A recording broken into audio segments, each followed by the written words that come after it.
Hello everyone and welcome to today's webinar. Our topic today is how to create better sales onboarding content.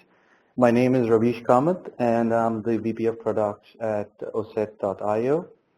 A little bit about Osset.io. Osset.io is an enablement platform that aims to make enablement easy. And we believe that enablement content shouldn't be really that hard. It should be very easy to create, measure, and things like that. And we really provide a platform that makes your sales onboarding processes much more easier. And so let's get started. Before we go into the webinar today, a few housekeeping details. All attendees are in listen-only mode. We will be emailing you a copy of the webinar after this webinar. If you have questions regarding the topic, please feel free to reach out to me. My contact information is at the end of the webinar. So please do send your questions. We always love a good interaction. You may have different insights into the process. We are always happy to listen to some of them. All right, so with that, we'll get started. So why this focus on sales onboarding content?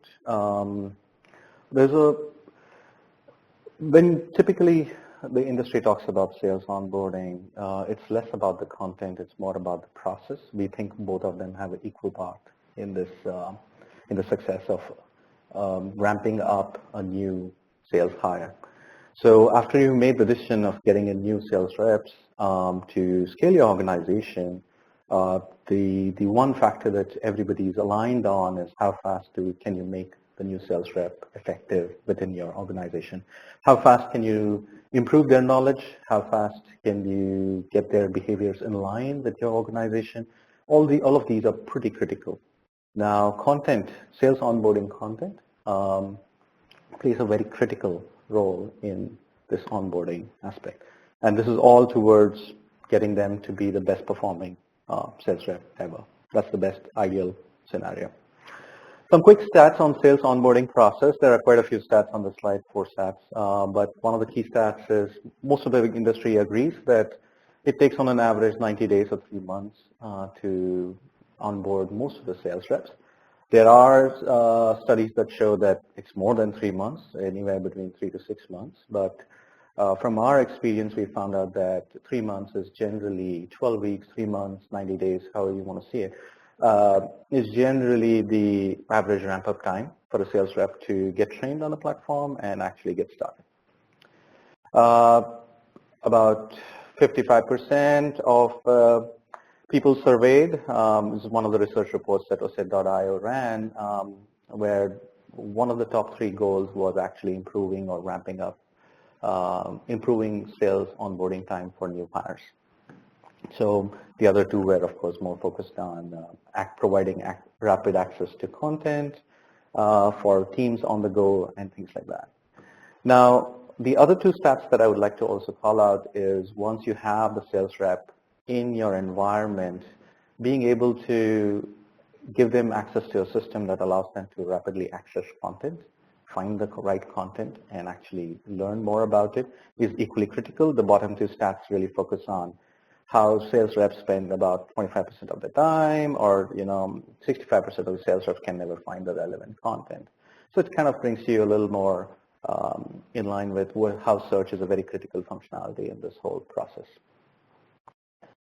So before we go into the content itself, we want to spend a little time on the how sales onboarding content should be delivered or could be delivered. Increasingly, we are seeing that people are moving away. A lot of companies and organizations are moving away from the monolithic PPT or PDF formats, and they are choosing to deliver the content via online tools, web tools. The beauty of this is many of the systems out there also support mobile or native apps, so which means sales reps also have access to the content on the go. Now, another equally important piece, it's just not about using a SharePoint repository or a Box repository or a Dropbox repository and you just put a bunch of PPTs or PDFs there. It's all about trying to create content in a bite-sized manner and we will be covering a lot of this in today's webinar. Bite-sized concepts, very popularized by some of the MOOCs that have launched recently in the last 5-6 years. And one of the reasons why MOOCs are seeing such amazing completion rates is the quick learn and reward cycle that they have established, where the videos are not longer than 7 to 8 minutes. The content is not longer than a one-pager. And the idea is that the user is already answering his or her first quiz within the first three, let's say, bite-sized assets. This gets the user into a quick cycle where they learn, get themselves, reevaluate what they have learned very quickly. And this leads to better memory, better retention, and even better engagement with your content. The other piece that we would also advise is also to leverage multiple formats. It's just having plain walls of text is boring, is quite tedious. To break the monotony, to change the format a bit, focus on building 30-second videos, 2-minute video pitches, having different people speak in a single video or just an audio stream, or break it up with some imagery which walks people through certain core concepts. All of these go a long way in actually improving the quality and nature of your sales onboarding content and your process as well. Let's go to the actual content itself.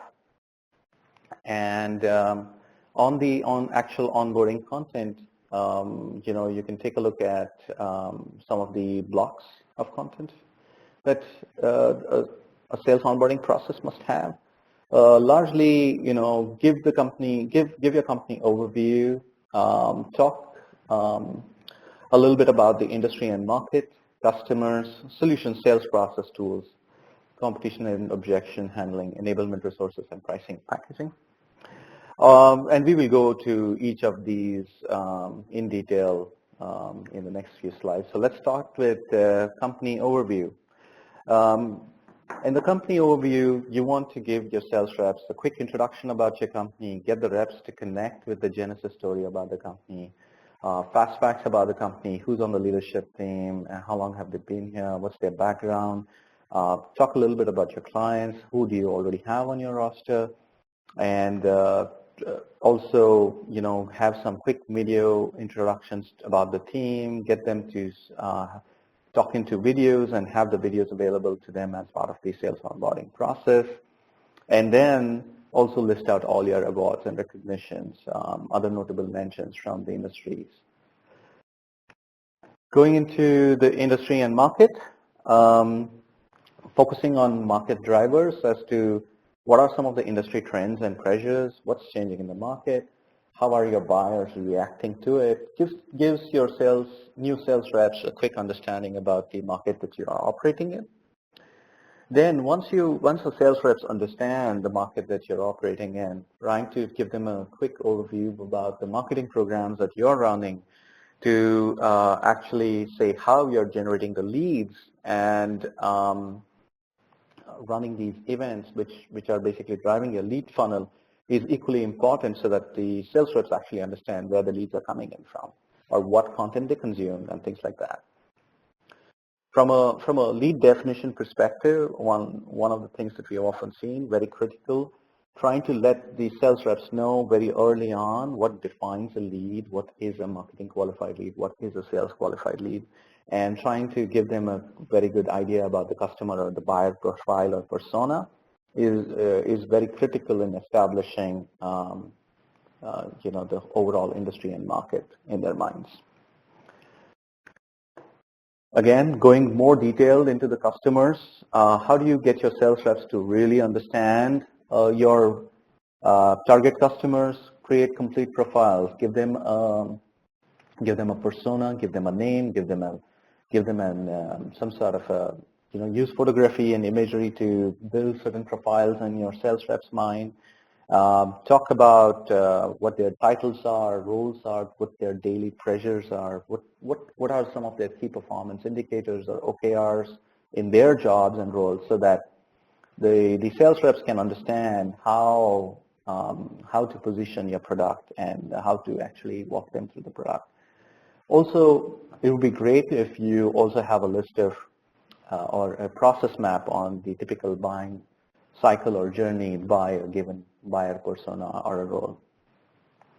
One of the key things that we've seen that goes a long way in sales onboarding content is the value prompting conversations, trying to just give sales reps a bunch of questions, allowing them to formulate these questions, which basically say that how to begin a conversation, how to glean information from a conversation. What are some of the trigger words that you should be looking for? Just like, for example, data loss prevention, encrypted backups, privacy issues, are, some maybe for a storage company or a backup company, maybe these are some of the trigger words that the sales reps need to be aware of. So things like this information being available. Now, one of the things that we're doing as we're talking through this journey is, if you notice that every one of this information is being almost given its own chapter. So, and the reason to do this is to actually create logical containers within which information can exist. So because that's how we all process information. We love to classify information. And that is exactly how this presentation is also structured. From a customer success perspective, as we are talking about customers, trying to give your sales reps a quick overview about some of the success stories that you had in different verticals, different industries, video interviews with customers, infographics that are based on customer success stories, all go a long way in enforcing your overall product solution in the minds of your reps.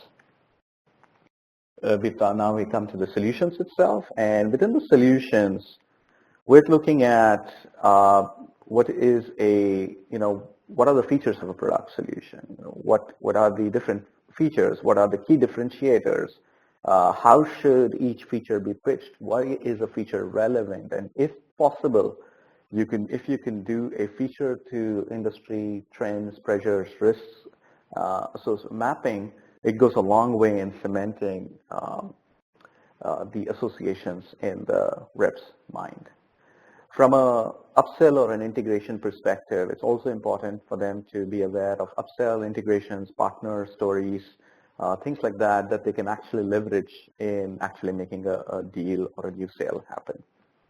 And like as always, having frequently asked questions, more around the selling process, more around what if scenarios are also very important under the solution bucket.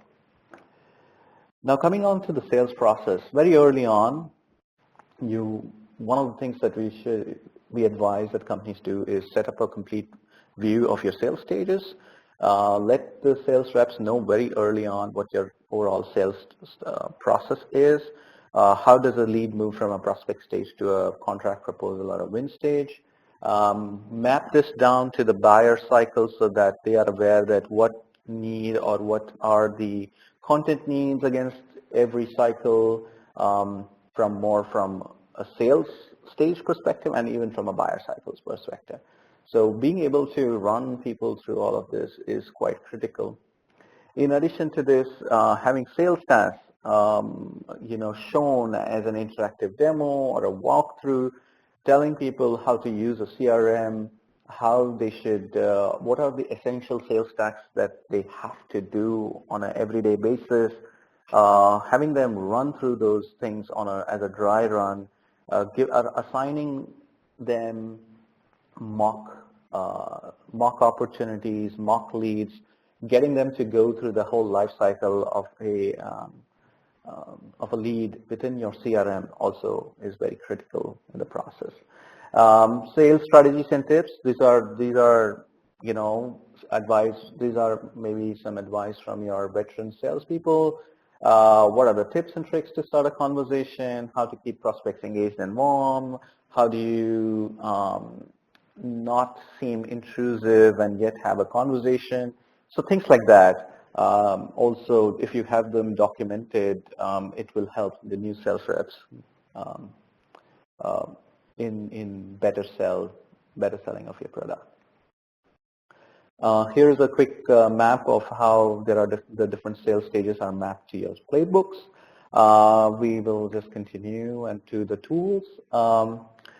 From a tool perspective, we talked a little bit about the CRM in the previous section, but again, getting into more details of the CRM, walk the CRM through every possible task within their CRM as to how to create a lead, how to create an opportunity, how to close an opportunity, how to change the status of an opportunity, how to log a task, how to create the new task. What are the right etiquettes within the CRM? All of this information can be covered under the CRM training module.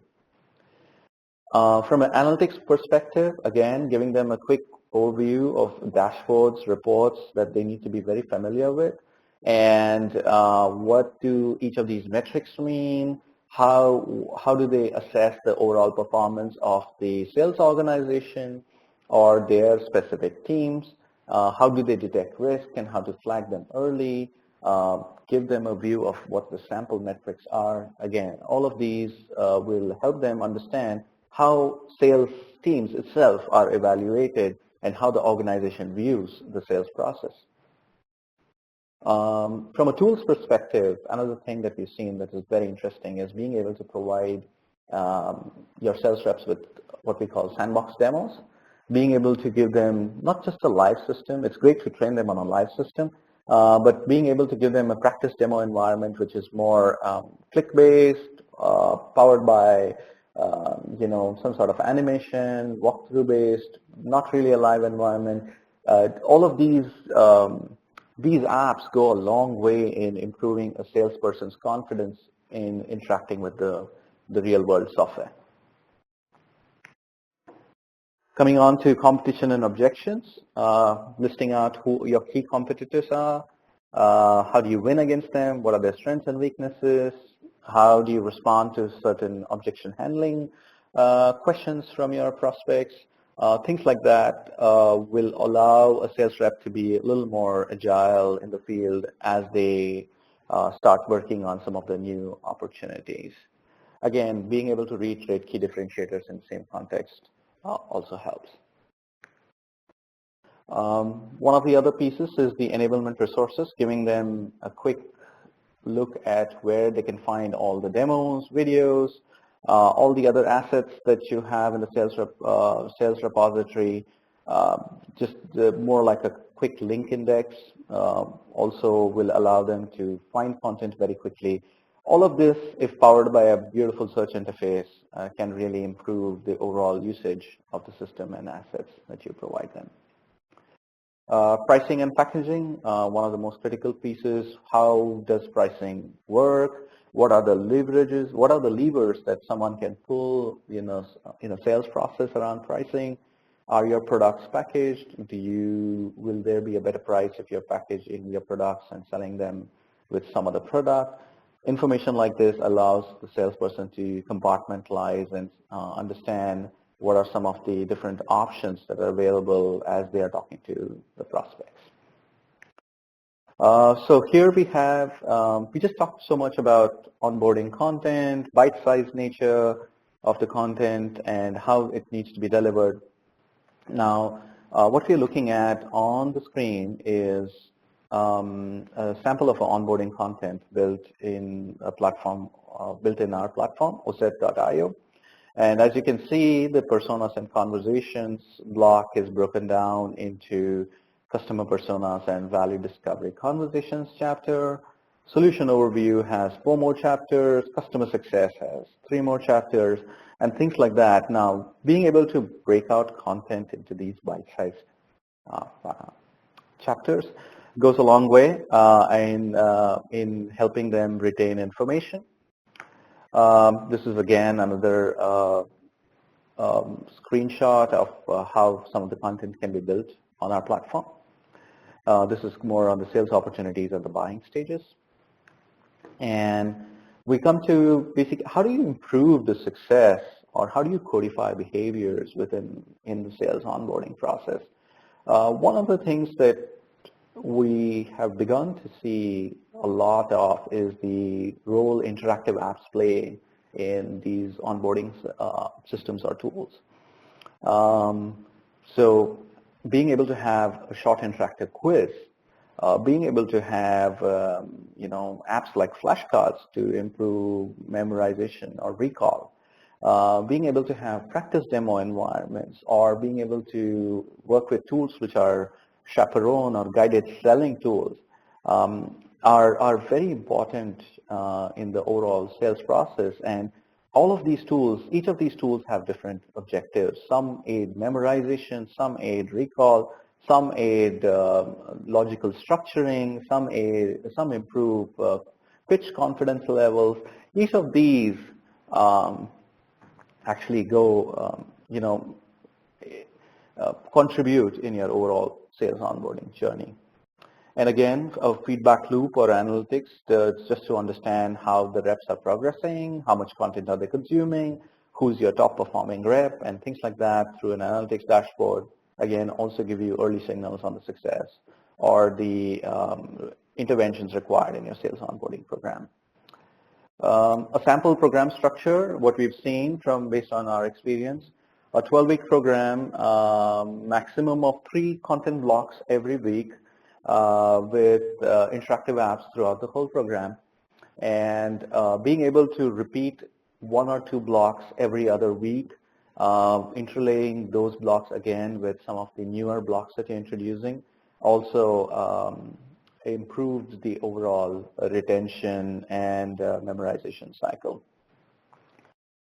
So here is a sample flashcard app that, let's say that the user has learned a little bit about the solution, and now he is just practicing, he or she is just practicing on this specific solution. So, basically there's a question. If the user doesn't know the answer, they can flip the question and actually see the answer for that specific question. A sample report, again from our system where we show how many people are visiting the sales onboarding site, how many visitors, how many views, what was the completion rate, time spent on site, who are the top users, what content is trending, where are they coming from, and things like that. So as you can see, this is all about creating bite-sized content, having systems to measure the success of content, covering certain essential content in chunks, and being able to offer to them in a web or an online format. All of these basically go a long way in helping or improving your sales onboarding process and content.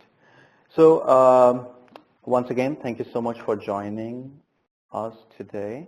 My name is Ravish, and like I said earlier, if you have questions regarding this webinar and topic, please feel free to reach out to me. My contact information is here on the screen. If you would like to give OSET.io a try, please do sign up for a free trial on www.oset.io. And that's about it for today's webinar. Thank you so much for joining us today.